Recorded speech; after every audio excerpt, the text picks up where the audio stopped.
Kotazi ni chimwe shini yo raspule genius. Siya chese chaunacho ichandiskuda upesane nacho chakatombonedza kwese kwa micho achingodi chete wanita nemaricho. Chero mukafona ndiuyeko kuno kundinofara neshimoko ndingatozouya madeko ndomanyire ikoko. Chero mukafona ndiuyeko kuno kundinofara neshimoko ndingatozouya madeko ndomanyire izvo zvatinoita kufaya zoni kana taikoko hamungatigoni zvimboko zvinenge zvakunditi eutoni ndobva ndaita manyemwe pamicrofoni.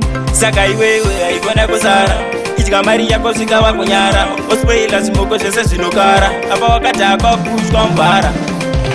Chero mukafona ndiuyeko kuno kundinofara neshimoko ndingatozouya madeko ndomanyire ikoko. Chero mukafona ndiuyeko kuno kundinofara neshimoko ndingatozouya madeko ndomanyire ikoko. Saka chigodai kaike kubatirira ndati chigodai bona akakuyeva uchidzikirira wombosimukira uchidzikirira kumashure kwako ndakanamira ndichifiririra uchidzikirira wombosimukira uchidzikirira kumashure kwako ndakanamira ndichifiririra. Chero mukafona ndiuyeko kuno kundinofara neshimoko ndingatozouya madeko ndomanyire ikoko. Chero mukafona ndiuyeko kuno kundinofara neshimoko ndingatozouya madeko ndomanyire izvo zvatinoita kufaya zoni kana taikoko hamungatigoni zvimboko zvinenge zvakunditi eutoni ndobva ndaita manyemwe pamicrofoni.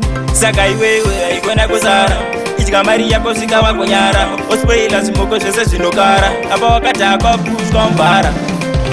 Chero mukafona ndiuyeko kuno kundinofara neshimoko ndingatozouya madeko ndomanyire ikoko. Chero mukafona ndiuyeko kuno kundinofara neshimoko ndingatozouya madeko ndomanyire ikoko. Saka chigodai kaike kubatirira ndati chigodai bona akakuyeva uchidzikirira wombosimukira uchidzikirira kumashure kwako ndakanamira ndichifiririra uchidzikirira wombosimukira uchidzikirira kumashure kwako ndakanamira ndichifiririra.